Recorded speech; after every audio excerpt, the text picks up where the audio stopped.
11th class maths में आपका स्वागत है। तो इससे पिछले लेक्चर में मैंने आप लोगों को बताया था कि समुच्चय को लिखने की विधियां कितनी हैं। तो समुच्चय को निरूपित करने की टोटल 2 विधियां बताया था। नंबर 1 रोस्टर विधि, नंबर दूसरा बताया था उसमें समुच्चय निर्माण विधि। तो आज के इस लेक्चर में मैं आप लोगों को बताऊंगा कि रोस्टर विधि को समुच्चय निर्माण विधि में कैसे चेंज किया जाता है और जो समुच्चय निर्माण विधि होगा इसको रोस्टर रूप में कैसे चेंज किया जाता है। तो सबसे पहले यदि आप लोगों ने इससे पहले वाले जो लेक्चर था, यदि उन लेक्चर को नहीं देखा अभी तक कि रोस्टर विधि में समुच्चय को कैसे लिखा जाता है और समुच्चय निर्माण विधि में समुच्चय को कैसे लिखा जाता है, तो सबसे पहले आप लोग उनको देखिए। इससे पहले जो वीडियो भेज रखे हैं, जो मेरे लेक्चर है इससे पहले वाले, पहले उनको देखिए उसमें कि रोस्टर विधि में कैसे लिखेंगे और समुच्चय निर्माण विधि में कैसे लिखेंगे और समुच्चय को किस प्रकार से परिभाषित किया जाता है, तब जाकर के आप इस लेक्चर को देखिए। इसमें तो देखिए फिर अब इसमें से मैं सबसे पहले आप लोगों को बता रहा हूं इसमें कि रोस्टर विधि को समुच्चय निर्माण में कैसे चेंज करेंगे, समुच्चय निर्माण को रोस्टर में कैसे चेंज किया जाता है। अभी मैंने कुछ समुच्चय लिखे हैं इसमें, जो समुच्चय निर्माण विधि में लिख रखे हैं। अब समुच्चय निर्माण विधि को मैं चेंज कर रहा हूं, अब रोस्टर रूप में चेंज कर रहा हूं। तो देखना फिर अब एक एक करके। इसमें नंबर फर्स्ट, तो रोस्टर रूप में समुच्चय को लिखने का जो तरीका बताया था मैंने, सबसे पहले समुच्चय के अवयवों को सूचीबद्ध कर देते हैं इस प्रकार से। फिर प्रत्येक के बीच में कॉमा लगाते हैं और उसको एक मजले कोष्ठक के अंतर्गत लिखा जाता है। सबसे पहले प्रत्येक अवयवों को लिखा जाता है, प्रत्येक अवयवों के बीच में कॉमा लगाएंगे और कॉमा लगाने के बाद अब हम उसको एक मजले कोष्ठक के अंतर्गत लिखते हैं इसमें। तो देखना फिर इसको किस प्रकार से ज्ञात करते हैं। पहला दर्ज है x सच दैट x एक पूर्णांक है और x is greater than -3 less than 7 दर्ज है। तो x एक पूर्णांक, ऐसा पूर्णांक जो -3 से बड़ा हो और 7 से छोटा हो। तो सबसे पहले प्रत्येक अवयवों को लिखते हैं। तो कितना देगा, -2 -1 0 1 2 3 4 5 6। हमने ऐसे पूर्णांक लिखे हैं, ऐसे पूर्णांक जो -3 से अधिक है और 7 से कम है। उसके बाद रोस्टर रूप में लिखने के लिए जो दूसरा तरीका होता है, प्रत्येक के बीच में कॉमा लगाया जाता है।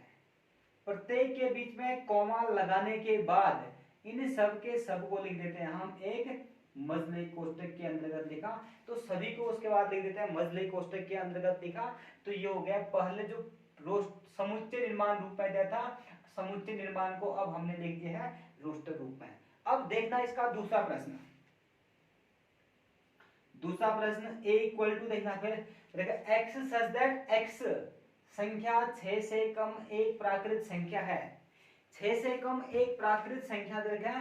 तो सबसे पहले प्रत्येक अवयवों को लिखेंगे हम, बीच में कॉमा लगाएंगे और उसको लिख देंगे हम एक मजले कोष्ठक के अंतर्गत। तो x की तारीफ क्या कर रखा है इसमें, 6 से कम एक प्राकृत संख्या है। तो 6 से कम एक प्राकृत संख्या 1 2 3 4 5 और प्रत्येक के बीच में कॉमा लगाया और इसको लिख दिया एक मजले कोष्ठक के अंतर्गत लिखा। तो दूसरे वाले को भी हमने लिख दिया है रोस्टर रूप में। अब इसका तीसरा देखना। तो इसका जो तीसरा है, तीसरा दर्ज है ट्रिग्नोमेट्री, शब्द के सभी अक्षरों का समुच्चय। तो इनके भी सभी अक्षरों को लिखते हैं। और हाँ, एक और चीज है इसमें, उसमें कहा था कि जो समुच्चय को लिखते समय किसी भी अवयव को हम 2 बार नहीं लिखेंगे। भले 2 बार भी आया होगा तो उसको हम केवल 1 बार लिखेंगे। तो देखना फिर इसमें से सबसे एक एक करके लिखता हूं। उसमें T R I G O N, O एक बार आ चुका है, M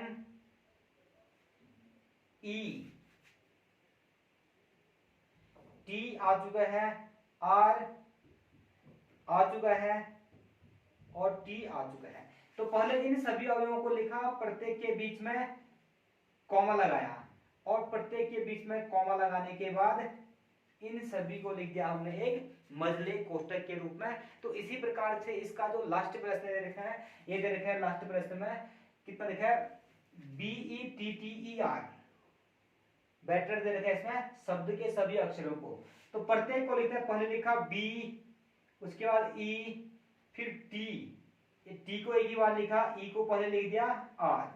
इन सभी को लिख देते हैं, इनके बीच में मजले को कॉमा और इनको लिख दिया मजले कोष्टक के अंतर्गत। तो यह आगे है कि जितने भी समुच्चय निर्माण रूप में समुच्चय दिया था, इन समुच्चय निर्माण वालों को अब हमने किस में लिख दिया है, रोस्टर रूप में लिख दिया है। तो इसके बाद मैं अब आपको अगला प्रश्न बताऊंगा जिसमें दिया होगा रोस्टर रूप में दिया होगा, और रोस्टर रूप को अब हम किस में कन्वर्ट करेंगे, समुच्चय निर्माण रूप में कन्वर्ट करेंगे इसमें।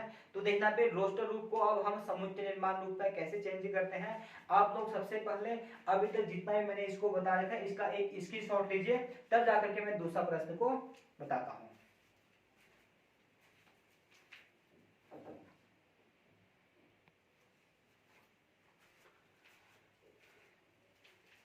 तो देखिए फिर अब इसमें अब दूसरा मैंने कुछ समुच्चय को लिखा है रोस्टर रूप में। अब रोस्टर रूप को चेंज करना है समुच्चय निर्माण रूप में। इससे पहले मैंने बताया कि समुच्चय निर्माण को रोस्टर रूप में कैसे लिखा जाता है। अब इसमें बता रहा हूं कि जो रोस्टर रूप में देखा है इसको समुच्चय निर्माण रूप में कैसे लिखेंगे। तो देखिए फिर इसका जो पहला प्रश्न है, पहला दे रखा है इसमें 3, 6, 9, 12।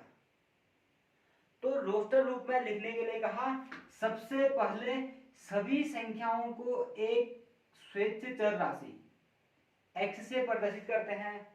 x से प्रदर्शित करने के बाद हम सच दैट का चिन्ह लगाते हैं। तो x सच दैट, अब इसके बाद इसकी तारीख लिख देते हैं, इसका जो भी तारीख होगा इसकी तारीख। तो देखते हैं फिर इसकी तारीख कितना है, 3, 6, 9, 12। 3 का प्रथम 4 गुणज है, ये देखें 3 का क्या है, प्रथम 4 गुणज। इसमें कह सकते हैं x such that x equal to कितने हैं, 3 इंटू n। पहला 3 इंटू 1, 3 इंटू 2, 3 इंटू 3, 3 इंटू 4 कह सकते हैं, जहां लेकिन n की तारीफ क्या है, n greater equal 1 less equal 4, और इस सभी को लिख देते हैं एक मजले कोष्टक के अंतर्गत। n की जगह 1 रखेंगे पहला, 2 रखेंगे दूसरा, 3 रखेंगे तीसरा, 4 रखेंगे चौथा आ जाएगा। तो ये लिखा हमने पहला वाला दिया था रोस्टर रूप में, इसको हमने लिख दिया है समुच्चय निर्माण रूप में। अब इसी में नंबर दूसरा a इक्वल टू, देखना फिर अब कैसे लिखेंगे, इसमें दूसरा दे रखा है इस वाले में, इसको भी सबसे पहले x उसके बाद सच दैट। अब इसकी तारीख लिख देते हैं, इसकी तारीख देखना तो क्या दे रखा है अभी, 2 की पावर 1 2, 2 की पावर 2 4, 2 की पावर 3, 2 की पावर 4, 2 की पावर 5। तो ये इस प्रकार से दे रखा है 2 की पावर n के रूप में। लेकिन जहां अभी n कहां से कहां तक है, n greater equal 1 less equal कितना है 5, और इन सभी को लिख दिया हमने एक मजले कोष्टक के अंतर्गत। n की जगह 1 रखा पहला, 2 रखेंगे 3, 5 रखेंगे तो लास्ट वाला आ जाएगा। अब इसमें देखना इसका जो तीसरा है, तीसरे में देखना फिर इसका तीसरा a इक्वल टू कितना होगा, देखना इसको भी सबसे पहले x, अब इसके बाद लगाया हमने सच दैट का चिन्ह, x को लिखा सच दैट का चिन्ह। तो तीसरे में कितना है 5, 25, ये देखा 5 की घात 1, 5 की घात 2, 5 की घात 3, 5 की घात 4। तो इसको लिख सकते हैं x इक्वल टू कितना कर सकते हैं, 5 की पावर n। यहां पर भी कितना कहेंगे हम, x इक्वल टू 2 की पावर n। तो x इक्वल टू 5 की पावर n कहा, जहां जहां कितना n ग्रेटर इक्वल कितना रहेगा 1, और लेस इक्वल n का 5 की घात 1, 5 की घात 2, 5 की घात 3, 5 की घात 4, तो 4 तक है। तो और इन सभी को हमने लिख दिया एक मजले कोष्टक के अंतर्गत। अब इसके बाद जो इसका लास्ट दे रखा है, इसमें लास्ट वाला दे रखा है इसमें कि a इक्वल टू दे रखा है 2, 4, 6, 8 इस प्रकार से। तो x सच दैट, अब x की तारीख क्या दे रखा है, 2, 4, 6, 8, 10। सभी सम, अभी क्या देखें, सम संख्याएं देखें, सभी सम संख्याएं, इसमें से कह देंगे x सच दैट x एक सम संख्या है। अभी सम प्राकृत संख्याएं देखें तो x एक सम संख्याएं हैं। तो इस प्रकार से हम रोस्टर विधि को समुच्चय निर्माण रूप में लिख लेंगे, समुच्चय निर्माण विधि को शोस्टर रूप में लिख लेंगे। तो आप लोगों को अभी दोनों तरीका बता दिया, रोस्टर को समुच्चय निर्माण में कैसे लिखेंगे और समुच्चय निर्माण को हम रोस्टर रूप में कैसे लिखेंगे। तो आप इसको भी लिख लीजिए, इसका एक स्क्रीनशॉट लीजिए आप इसका पूरा।